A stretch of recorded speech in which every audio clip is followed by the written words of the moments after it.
everyone. I'm Maddie from Temple of Geek here at Anime Impulse LA, and today I get to talk to some of the English dub voice actors from Sk8 the Infinity. Thank you guys so much for hanging out with us. Yeah. Can we go around and have you guys introduce yourselves and tell us a little bit about the character that you voice? We'll start over here.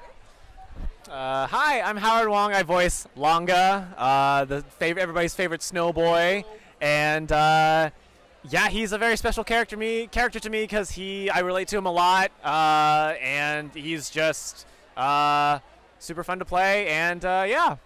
Nice. Hi, I can fix it. Okay, hi. My name is Jonah Scott. I voice Joe in Sk8 the Infinity, who is a big muscly hunk, and boy does he know it. He's a great role for me because I play characters that are over the age of 18, almost exclusively. So I can make jokes and stuff, and I like doing his voice just because it's pretty much just a slightly deeper version of me, and that's about it. It's great. I love it. Awesome. We love Joe. Yay. Oh, there we go. What's up, everybody? I'm Ryan McKeand. I voice Mia in Skate. I love Mia because he's just a little brat, and he actually has a really nice little subtle story arc that goes on in the background, and I relate to him a whole lot, just in a lot of smaller things, and I was super grateful to play him, and here I am now with some awesome people. Hi, I'm Zeno Robinson. I voice Oka in Sk8 the Infinity, and yeah, Oka's really cool. He's like everybody's cool, like, shop uncle. I really relate to him because he likes animals, and he gives Reki this like really cool like speech that I kind of heavily related to, and near the end of the show. So, yeah, he's right. He's there right when you need him. Yes, we love Oka. Well, thank you guys. Now, my first question is, how was working on Sk8 the Infinity different from other projects that you've worked on before? I mean, like, it had a lot of passion. Almost every project like has like a lot of passion behind it, but I think the whole cast was so into it, and that's something I think was really special about it. I liked working on a show that didn't have a manga. That was cool. We didn't know what was gonna happen, so we were just waiting. Like, we got cast, and like episode 6 in anime is like generally where you hop on or get off, right? And we didn't know what was gonna happen, so we just sat down and watched it all, and thank God it popped off. And it was also fun because, I don't know, it just felt, I don't know about you guys, but it felt like working like on a playground. It was just like really cool and juvenile in a really good way. It was super fun. It was just fun. That's awesome.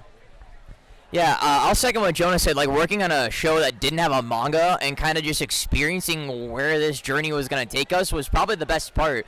I remember when I was booked to record episode 3, I had watched episode 4, and I was like, I wonder how good it'll be. And I was like, I'm hooked. Oh, no.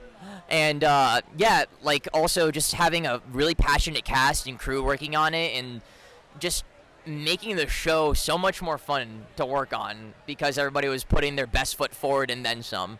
So, yeah.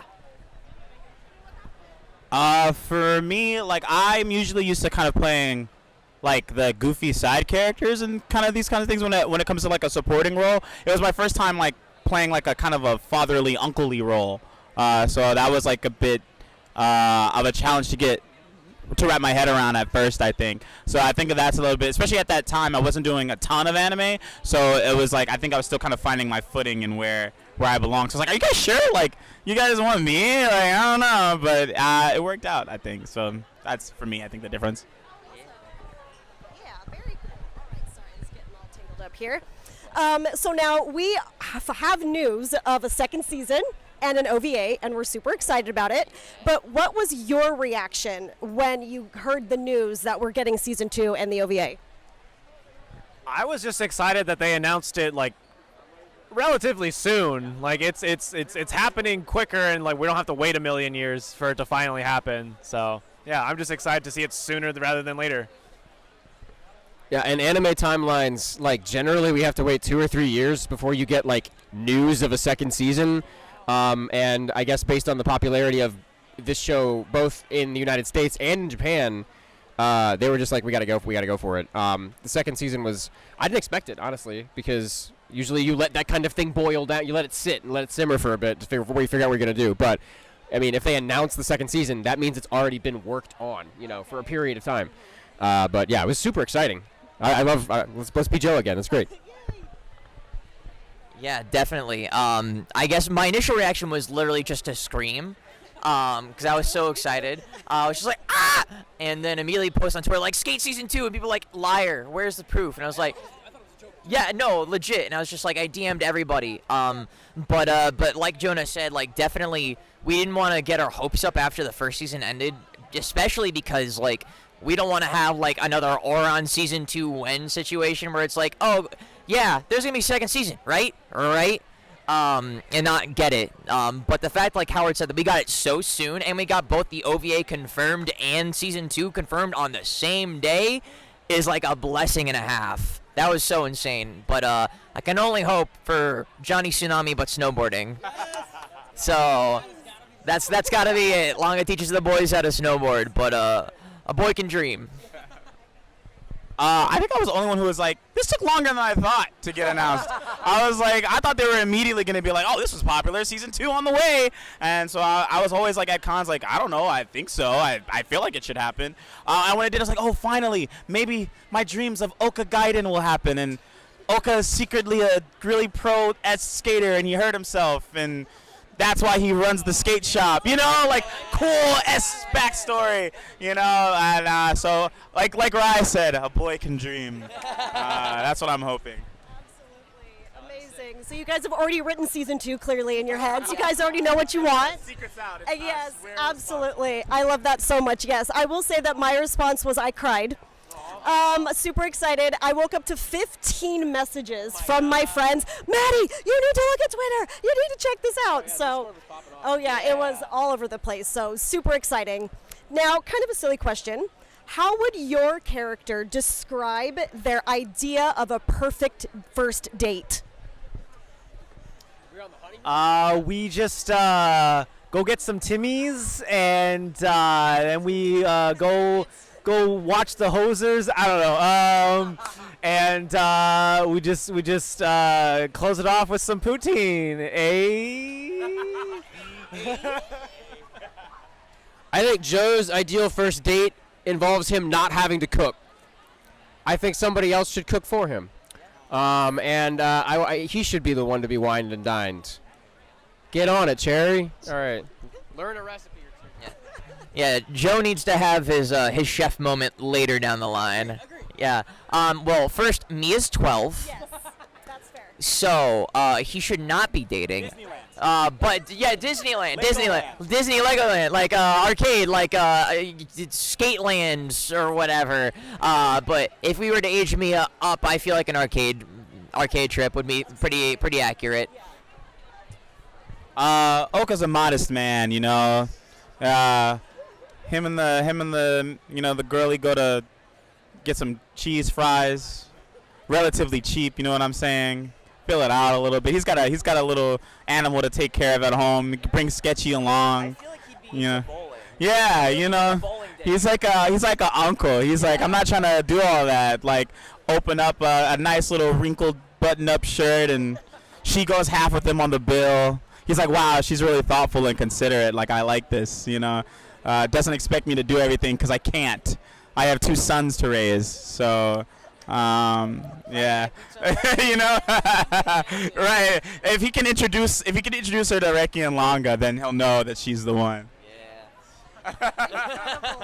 Absolutely amazing. Those were amazing answers, you guys. Thank you.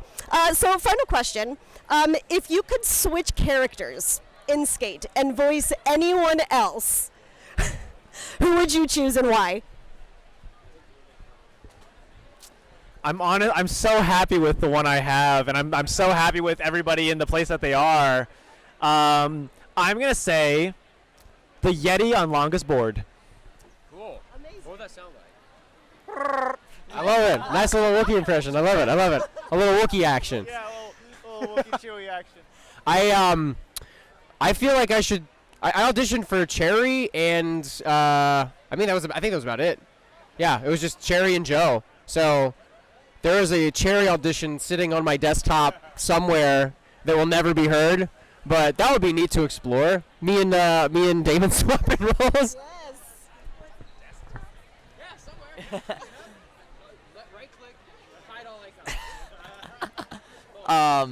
For me, and this is purely out of hilarity, Shadow. Can you say one of Shadow's lines? Well, the reason why I say that is because I feel like my voice coming out of Shadow, I'd want to do what I did for my character in One Piece and make it absurdly high when he gets serious.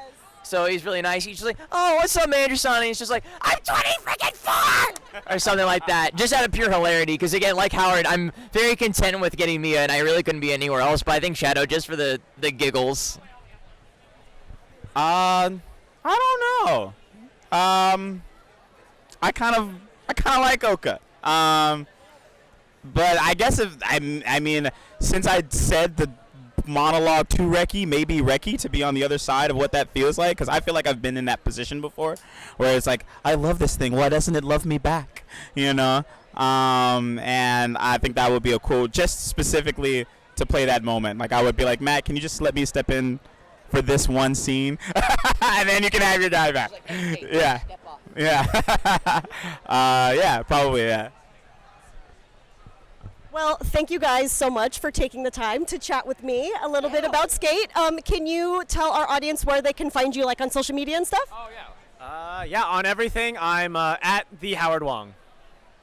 On Twitter, I'm Mr. Transistor, but I recently debuted a VTuber, and you should totally go watch it. It's twitch.tv/AlphaAniki. I spent a lot of time and money on this VTuber, and yeah, Wolfpack. We got what is it? There's a symbol. Wolfpack. But yeah, please go watch it. Thank you. On pretty much every platform, I'm just McKeand, so it's my name. It's hard to spell, so just look it up. Similar to Jonah, I'll be debuting as a VTuber later this year, so stay tuned for that. But otherwise, I'm on Twitter, Instagram, I guess, and like TikTok, Twitch as McKeand. I'm everywhere at the Howard Wang.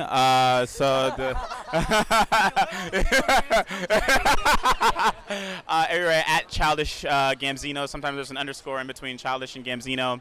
That's it. That's where you'll find me, probably, mostly. Yeah. Awesome. Thank you guys again. Yay. Awesome. Thank you. Yeah.